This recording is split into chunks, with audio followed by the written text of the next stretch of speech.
Good morning friends, so welcome to the prelims booster session. आज का पहला topic है टॉक्सिसिटी की टू मेजर एयर पोल्यूशन। ये टॉपिक आपके एनवायरनमेंट के लिए इंपॉर्टेंट है। तो एक स्टडी कंडक्ट की गई है कोलकाता में, जिसमें बताया गया है कि जो टॉक्सिसिटी है PM2.5 एयर पॉल्यूटेंट्स की, वो सिग्निफिकेंटली इंक्रीज़ हो जाती है अगर एक सर्टेन कंसनट्रेशन थ्रेशोल्ड क्रॉस हो जाए तो, जिससे कि शार्पर वो एक हेल्थ हैज़र्ड बन जाती है। ठीक है, तो ये पहली ऐसी स्टडी है जिसने PM2.5 की टॉक्सिसिटी को जो है वो असेस किया है कि ये वेरी करती है concentration levels in Indian cities में। तो ये फाइंडिंग कह रही है अर्जेंट पोल्यूशन कंट्रोल मेजर्स जो हैं लिए जाएं, स्पेशली विंटर्स में, और एक थ्रेशोल्ड बेस्ड इंटरवेंशन जो है वो लाई जाए हमारे पॉलिसीज़ में। स्टडी में देखा गया PM2.5 की टॉक्सिसिटी शार्पली इंक्रीज हो जाती है जब एक कंसंट्रेशन लेवल 70 यूनिट से ऊपर चला जाता है। तो टॉक्सिसिटी जो है वो राइज होती रहती है और कंसंट्रेशन जब 130 तक आ जाते हैं उसके बाद जाके टॉक्सिसिटी स्टेबलाइज होती है। PM2.5 जो है वो एक हेल्थ रिस्क एक्सपोज करते हैं अगर हम 70 यूनिट्स पर भी देखें तो। थ्रेशहोल्ड जो है वो शार्प राइज देती है टॉक्सिसिटी में, उससे वजह से जो है वो अलग अलग सिटीज़ में ये टॉक्सिसिटी अलग अलग जगह पर अलग अलग होती है। ठीक है, PM2.5 की कंसनट्रेशन जो है ह्यूमन बॉडी मैनेज करती है अगर कम हो कंसनट्रेशन, और पॉल्यूटेंट से फाइट करने में ह्यूमन बॉडी मैनेज कर लेती है अगर कम कंसनट्रेशन हो। लेकिन जब एक थ्रेशहोल्ड क्रॉस हो जाता है, बॉडी का नेचुरल डिफेंस मैकेनिज्म जो है वो ओवरवेल्म हो जाता है। होता क्या है, जब पॉल्यूटेंट्स बॉडी इनहेल करती है तो इम्यून सिस्टम जो है वो रिएक्टिव ऑक्सीजन स्पीशीज़ जो है वो लॉन्च करता है ताकि फॉरेन पार्टिकल्स को जो है वो कॉम्बैट किया जा सके। ROS जो है वो हेल्दी सेल्स को ह्यूमन बॉडी में फिर हार्म करने लगता है। बॉडी उसको काउंटरएक्ट करने के लिए ROS को एंटीऑक्सीडेंट जनरेट करती है और फिर वो न्यूट्रलाइज करता है ROS को और सेल्स को प्रोटेक्ट करता है। लेकिन जब पॉल्यूटेंट लेवल्स बहुत हाई हो जाते हैं तो ROS की प्रोडक्शन बहुत ज़्यादा बढ़ जाती है और उसकी वजह से जो एंटीऑक्सीडेंट कैपेसिटी है बॉडी की वो उसको काउंटर नहीं कर पाती है। उसकी वजह से ऑक्सीडेटिव स्ट्रेस होता है, जिसकी वजह से फिर इंटरनल सेल्स डैमेज होने लगते हैं। जो शार्प राइज देखने को मिलता है ऑक्सीडेटिव स्ट्रेस में एट PM2.5 बियॉन्ड 70 यूनिट्स, उसकी वजह से जो है वो आपको कब देखने को मिलता है, जब केमिकल कंपोनेंट जो है बायोमास से या सॉलिड वेस्ट बर्निंग से जो है वो एयर में एंटर होते हैं। व्हीकलर एमिशन से भी ये जो है प्रॉब्लम आती है। अभी इंडिया में प्रॉब्लम क्या है कि इंडिया में सिर्फ PM2.5 और PM10 के एयर क्वालिटी स्टैंडर्ड्स ही सेट हैं, कोई बेंचमार्क्स जो है टॉक्सिसिटी या ऑक्सीडेटिव स्ट्रेस का है ही नहीं। ठीक है, तो इंडिया में एयर क्वालिटी स्टैंडर्ड जो PM2.5 के हैं वो कंसंट्रेशन लेवल्स पर बेस्ड हैं और इस पर बेस्ड नहीं है कि कितनी टॉक्सिक है एयर। हेल्थ रिस्क डिपेंड होते हैं, नॉट जस्ट कि कितना PM2.5 है प्रेजेंट आपके एयर में, बट ऑल्सो उसकी केमिकल कॉम्पोजिशन और टॉक्सिसिटी कैसी है। इसीलिए ही तो कहा जाता है कि सेम कंसंट्रेशन एक सिटी में हार्मफुल हो सकती है और ये दूसरे में कम हार्मफुल नहीं हो सकती। ठीक है, तो इसलिए सिर्फ PM2.5 के ही स्टैंडर्ड्स नहीं बल्कि टॉक्सिसिटी थ्रेशहोल्ड्स को भी एयर क्वालिटी नॉर्म्स में इनकॉर्पोरेट करना ज़रूरी है। नेक्स्ट हम टॉपिक देखते हैं advance authorisation scheme. Topic economy के लिए इंपॉर्टेंट है। एक्सपोर्टर्स को अब जो है वो डिनाई नहीं किया जाएगा duty free import benefits under advance authorisation scheme just because goods जो है वो शिप हुए हैं before the licence was issued. तो एडवांस ऑथराइजेशन स्कीम जो है वो duty free import of input allow करती है जो कि फिजिकली इनकॉर्पोरेट है हमारे एक्सपोर्ट प्रोडक्ट में। अगर तो कुछ ड्यूटीज़ जो है उनको एग्जाम्प्ट की जाती है उन इम्पोर्टेड इनपुट्स की, जैसे कि basic custom duty, additional custom duty, education cess, anti dumping duty etcetera. तो अब इसमें होता क्या है कि आप तभी इंपोर्ट करके जो है उस प्रोडक्ट पे ज़ीरो ड्यूटी का बेनिफिट ले सकते हो जब आपकी एक्सपोर्ट ऑब्लिगेशन हो, मतलब आप उस इनपुट को यूज़ करके ऐसा प्रोडक्ट बना रहे हो जिसको आप एक्सपोर्ट करोगे। ठीक है, तो कोई भी पैकेजिंग मटेरियल हो सकता है, फ्यूल, ऑयल, कैटलिस्ट हो सकता है, जिसको कंज्यूम या यूटिलाइज करो आप एक्सपोर्ट प्रोडक्ट बनाने की प्रोडक्शन में। ठीक है, तो DGFT जो है वो time to time sector wise list निकालते रहते हैं स्टैंडर्ड इनपुट आउटपुट नॉर्म्स की, और उसमें से एक्सपोर्टर्स चूज़ कर सकते हैं अप्लाई करने को। और मैन्युफैक्चरर और एक्सपोर्टर जो या फिर डायरेक्टली जो मर्चेंट एक्सपोर्टर, दोनों को ये बेनिफिट्स अवेलेबल होते हैं। तो अब इसमें होता है जैसे कि मिनिमम वैल्यू एडिशन 15% ज़रूर होनी चाहिए, तभी आपको ये बेनिफिट्स मिलेंगे। ठीक है, अब कहा जा रहा है कि अगर ऑलरेडी आपके ये गुड जो है वो अराइव हो चुके हैं या शिप्ड हो चुके हैं और इंडिया में आने वाले हैं, आप स्टिल भी जो है एडवांस ऑथराइजेशन के बेनिफिट्स ले सकते हो, चाहे DGFT ने एडवांस ऑथराइजेशन थोड़ी लेट दी हो। ओके, नेक्स्ट हम टॉपिक देखते हैं जांगजूर कॉरिडोर। टॉपिक आपके इंटरनेशनल रिलेशंस के लिए इंपॉर्टेंट है। जांगजूर कॉरिडोर जो है वो एक टॉपिक ऑफ डिस्कशन बन गया आर्मेनिया और इंडिया के बीच में। तो ये एक प्रपोज ट्रांसपोर्ट राउट है जो कनेक्ट करेगा अज़रबाईजान के मेनलैंड को विद इट्स एक्सक्लेव। एक्सक्लेव क्या होता है? जैसे देखो ये अज़रबाईजान है, ये इसका एक्सक्लेव है नाकचिवन, क्योंकि बीच में आर्मेनिया पड़ जाता है। तो ये जांगजूर कॉरिडोर है, इसको बाईपास करके एक कॉरिडोर बनाया जा रहा है जांगजूर कॉरिडोर, जिसमें फिर अज़रबाईजान अपने नाकचिवन प्रोविंस को एक्सेस कर पाए और यहाँ से फिर वो ऑफ कोर्स टर्की को भी टर्की तक ये कॉरिडोर जाएगा। तो अज़रबाईजान की साइड से कॉरिडोर इंटीग्रेटेड होगा होराडिज अकबेंड ट्रांसपोर्ट हाईवे पे। होराडिज और आगबेंड जो है ये आपका हाईवे, और उस जो है टर्की की साइड से, जो टर्की है ये इसमें ये आपके नाकचिवन इदिर कार्स रेलवे और हाईवे तक होगा, ये कार्स तक, ठीक है। तो ये जो है अज़रबाईजान अपना ट्रेड बढ़ाना चाहता है टर्की और यूरोप के साथ, लॉजिस्टिक्स इंफ्रास्ट्रक्चर इंप्रूव करना चाहता है, उसके लिए कॉरिडोर जो है वो बनाया जा रहा है। नेक्स्ट हम टॉपिक देखते हैं India AI mission. Topic science and tech के लिए इंपॉर्टेंट है। तो रिसेंटली 3 न्यू स्टार्टअप्स को सिलेक्ट किया गया है इंडिया के ओन फाउंडेशनल मॉडल को बनाने के लिए, इंडिया AI मिशन, और ये एक सिग्निफिकेंट लीप इसने लिया है इंडिया की इंडिजिनस AI कैपेबिलिटीज़ को एनहांस करने के लिए। तो ये एक जॉइंट इनिशिएटिव है India AI mission, ministry of electronics और नासकॉम के बीच में 2023 में लॉन्च किया गया। इंडिया के AI इकोसिस्टम को बढ़ाने के लिए, हाई एंड कंप्यूटिंग रिसोर्सेज को एक्सेसिबल बनाने के लिए स्टार्टअप्स और रिसर्चर्स के।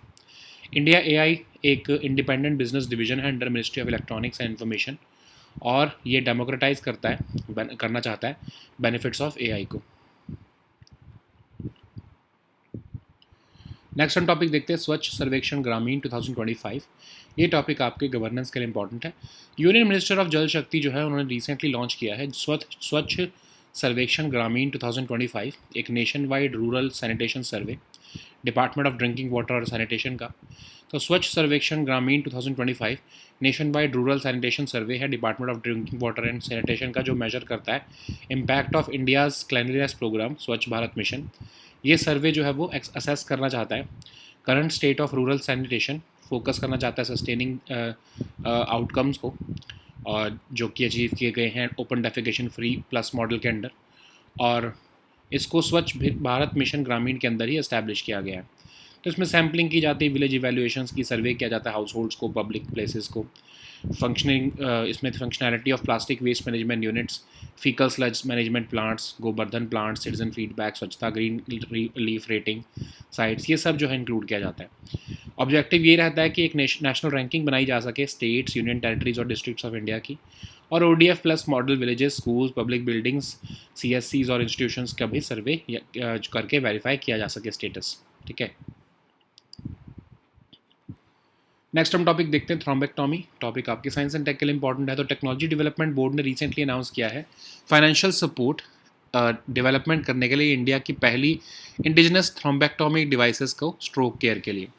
थ्रोम्बेक्टॉमी क्या होता है? एक surgical intervention treatment blood clots को रिमूव करने के लिए एक आर्टरी में या वेन में, ताकि रिस्टोर हो सके blood flow through your blood vessels.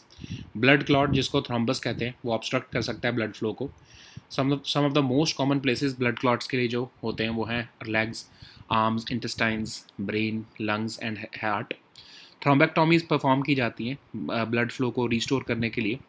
Sometimes एक थ्रोम्बेक्टॉमी जो है वो परफॉर्म की जाती है within a matter of hours to prevent life और लिम्ब थ्रेटनिंग कॉम्प्लिकेशंस। तो 2 तरह की होती है, एक होता है सर्जिकल थ्रोम्बेक्टॉमी जिसमें सर्जन एक इंसिशन करता है आपकी ब्लॉक्ड ब्लड वेसल को तक पहुंचने के लिए। एक होती है परक्यूटेनस, मतलब सर्जन जो है वो स्पेशल डिवाइसेस जैसे कि कैथेटर्स का इंट्रोड्यूस करके मैसरेट या सक कर लेता है क्लॉट्स को आपके ब्लड वेसल में से, ठीक है।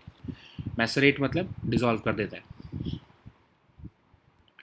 नेक्स्ट हम टॉपिक देखते हैं नेशनल फ्लोरेंस नाइटिंगेल अवार्ड। ये टॉपिक आपके सोशल इश्यूज़ के लिए इंपॉर्टेंट है। रिसेंटली प्रेसिडेंट ऑफ इंडिया ने नेशनल फ्लोरेंस नाइटिंगेल अवार्ड जो है वो अनाउंस किए हैं 2025 के, और ये इंस्टीट्यूट किए गए हैं ministry of health and family welfare द्वारा।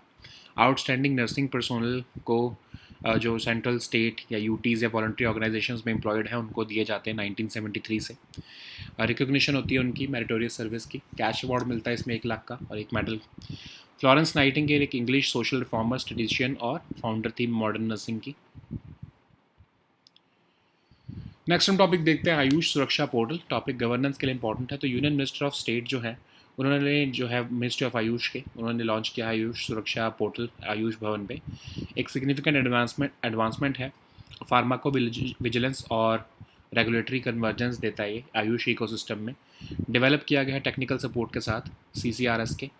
इसको जो है इसमें इंटीग्रेट होती है multiple authorities including Ayush vertical under CDSCO, ministry of information broadcasting, CCPA, NCISM, NCH, PCI, FSSAI। अब एक सेंट्रलाइज्ड एक्सेसिबल डैशबोर्ड बन चुका है रिपोर्टेड केसेस का, ताकि रियल टाइम ट्रैकिंग हो सके, स्विफ्ट रेगुलेटरी एक्शन हो सके और डिटेल्ड डेटा एनालिसिस हो सके।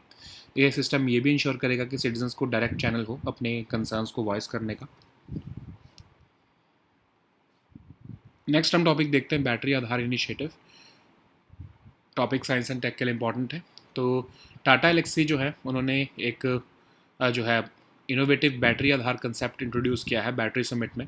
ये बैटरीज़ को सिक्योर डिजिटल आइडेंटिटीज़ देगा, यूनिक डिजिटल आइडेंटिटी दी जाएगी ईच बैटरी पैक को, ताकि उनके manufacturing origin, battery chemistry, safety certifications, life cycle performance को ट्रैक किया जा सके और अनसेफ यूज़, रीयूज़ और अनसेफ यूज़ को प्रिवेंट किया जा सके और मिटिगेट किया जा सके इन्वायरमेंटल रिस्क को। तो इसको ब्लॉकचेन बेस्ड मोबियस प्लस जो है सिस्टम पर बनाया गया है, ताकि ट्रांसपेरेंट डेटा फ्लो और टेम्पर प्रूफ ऑडिट ट्रेल हो सके। नेक्स्ट हम टॉपिक देखते हैं विटामिन B9। ये टॉपिक आपके एनवायरनमेंट के लिए इंपॉर्टेंट है। तो रीसेंट स्टडी एम्स की ये रिवील कर रही है कि 41% अर्बन एडोलेसेंट जो है गवर्नमेंट स्कूल्स में अक्रॉस नॉर्दर्न इंडिया सफ़र करते हैं फॉलेट और विटामिन B9 डेफिशिएंसी से।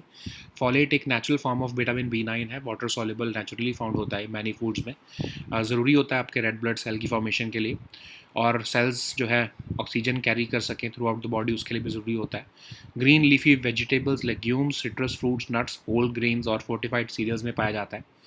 रैपिड ग्रोथ फेजेस जो है चिल्ड्रन के, उसमें ये ज़रूरी होता है और प्रॉपर ब्रेन फंक्शनिंग और इमोशनल हेल्थ के लिए भी ज़रूरी होता है। तो टिश्यू ग्रोथ और सेलुलर रिपेयर के लिए भी ज़रूरी होता है, और अगर इसकी जो है डेफिशिएंसी हो तो अनीमिया भी हो सकता है। ठीक है। So now let us see all these topics in English.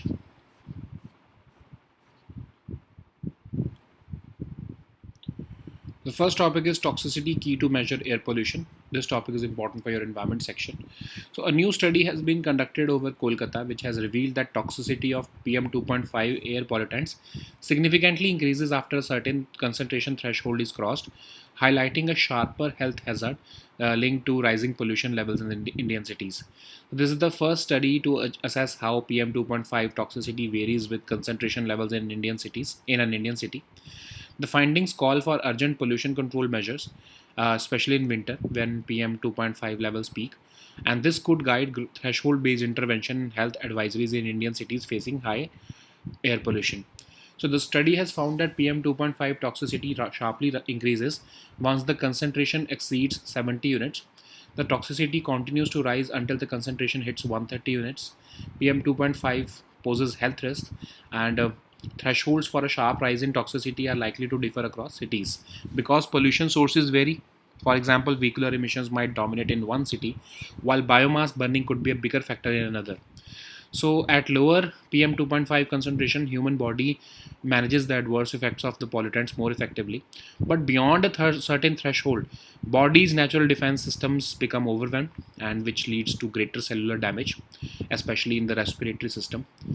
So when pollutants are inhaled, the immune system releases reactive oxygen species called ROS to combat foreign particles. ROS can also harm healthy cells in the body, and to counteract ROS, the body generates antioxidants which neutralize ROS and protect the cells. When pollutant levels are high, ROS production exceeds the body's antioxidant capacity, leading to oxidative stress. The sharp rise in oxidative stress at PM2.5 levels beyond 70 units is mainly due to chemical components from biomass or solid waste burning. Vehicular emissions are also contribute to it, but to a lesser extent. Okay. While India has set as air quality standards for PM 2.5 and PM 10, there are no benchmarks for toxicity or oxidative stress. In India, air quality standards for PM 2.5 are based only on concentration levels and not on how toxic the air is. Health risks depend not on just how PM 2.5 is present, but also on its chemical composition and toxicity. The same concentration may be more harmful in one city than other. The study has strengthened the case for incorporating toxicity thresholds into air quality norms. So the next topic is advance authorization scheme. This topic is important for your economy section. So exporters may no longer be required, or exporters may no longer be denied duty-free import benefits under the advance authorization scheme simply because their goods were shipped before the license was issued. Advance authorization scheme allows duty-free import of input which is physically incorporated in the export product. The inputs imported are exempt from duties. Okay, an export obligation is usually set as a condition for issuing advance authorization. In addition to any inputs, packaging material, fuel, oil, and catalysts which are consumed utilized in the process of production of export products are also allowed. DGFT provides a sector-wise list of standard input-output norms under which the exporters may choose to apply. Alternatively, exporters may apply for their own ad hoc norms in cases where the uh, standard input-output norms are not do not suit the exporter. It is available to either a manufacturer exporter directly or a merchant exporter tied with a supporting manufacturer. Advance authorization is valid for 12 months from the date of issue of such authorization. The minimum export obligation is the export obligation is minimum value addition of 15%. Okay, even if goods have already been shipped or arrived in India, they can still be cleared under an advance authorization granted later by the DGFT. So the next topic is Zangezur Corridor. This topic is important for your international relations. Zangezur Corridor has become a topic of discussion following a recent meeting between India and Armenia. Zangezur Corridor is a proposed transport route designed to connect Azerbaijan's mainland with its exclave, Nakhchivan uh, Autonomous Republic, so as to bypass Armenia. Okay, so this corridor would be integrated this from Azerbaijan's side into the Horadiz Agbend transport highway and railway network. On Turkish side, it would link to the Nakhchivan Edgir Kars railway and highway. So it carries a significant economic and strategic weight for the South Caucasus and beyond. And the aim is for Azerbaijan to increase its trade with Turkey and Europe. So the next topic is India AI mission. This topic is important for your science and tech section. So recently the selection of 3 new startups for building India's own foundational model, the India AI mission has taken a significant leap towards strengthening indigenous AI capabilities. So India AI mission was initially launched as a joint initiative between Ministry of Electronics and Information Technology and NASSCOM in 2023. The initiative aims to bolster India's AI ecosystem by making high-end computing resources accessible to startups and researchers. India AI, an independent business division under the Ministry of Electronics, is serving as the implementing agency of India AI mission. It will help to democratize the benefits of AI. Okay. So the next topic is Swachh Sarvekshan Gramin 2025. This topic is important for your governance section. Union Minister of Jal Shakti has recently launched the Swachh Sarvekshan Gramin 2025, a nationwide rural sanitation survey by Department of Drinking Water and Sanitation. It is a nationwide rural sanitation survey by the Department of Drinking Water and Sanitation to measure the impact of India's flagship cleanliness program, Swachh Bharat Mission. The survey will rigorously assess the current state of rural sanitation, focusing on sustaining the outcomes achieved under the Open Defecation Free Plus model. The assessment will include sampling, village evaluations, surveying households and public places, and it also includes the functionality of plastic waste management units, fecal sludge management plants, Govardhan plants, citizen feedback, and Swachhta Green Leaf rating sites. The main objective of the survey is to provide a national ranking for states, UTs, and districts of India based on the qualitative sanitation parameters outlined under the Swachh Bharat mission. So the next topic is thrombectomy. This topic is important for your social issues. and Science and Tech section. So, Technology Development Board has recently announced financial support for the development of India's first indigenous thrombectomy device for stroke care. Thrombectomy is a surgical or interventional treatment to remove blood clots in an artery or vein to help restore blood flow. A blood clot can obstruct the blood flow in your legs, arms, intestines, brain, lungs, or heart. Thrombectomies are performed to restore blood flow. Sometimes a thrombectomy must be performed within a matter of hours to prevent life. There are two large categories of thrombectomies. During a surgical thrombectomy, your surgeon makes an incision to get to your blocked blood vessel. During a percutaneous, minimally invasive thrombectomy, surgeon introduces special devices through catheters, which can either macerate or suction out clots from within your blood vessels. So the next topic is National Florence Nightingale Award. This topic is important for your social issues. President of India has presented the National Florence Nightingale Awards for the year 2025 to the nurses at a function held at Rashtrapati Bhavan. So this award was instituted by Ministry of Health in the year 1973, and it's an award given to outstanding nursing personnel employed in central, state, UTs or voluntary organizations as a mark of recognition for their meritorious services rendered by them to the society. So it consists of a certificate of merit and a cash award of 1 lakh and a medal. So Florence Nightingale was an English social reformer, statistician, and founder of modern nursing. So the next topic is Ayush Suraksha Portal. This topic is important for your governance section. Union Minister of State of Ministry of Ayush has launched this Ayush Suraksha Portal at Ayush Bhavan, which represents a significant advancement in pharmacovigilance and regulatory convergence within the Ayush ecosystem. So, it is developed with the technical support of Central Council for Research in Siddha. So, this system integrates multiple authorities, and now Ayush has a centralized and accessible dashboard of reported cases enabling real-time tracking, swift regulatory action, and detailed data analysis. It also ensures that citizens have a direct channel to voice their concerns. Okay. So the next topic is Battery Aadhaar Initiative. This topic is important for your environment section.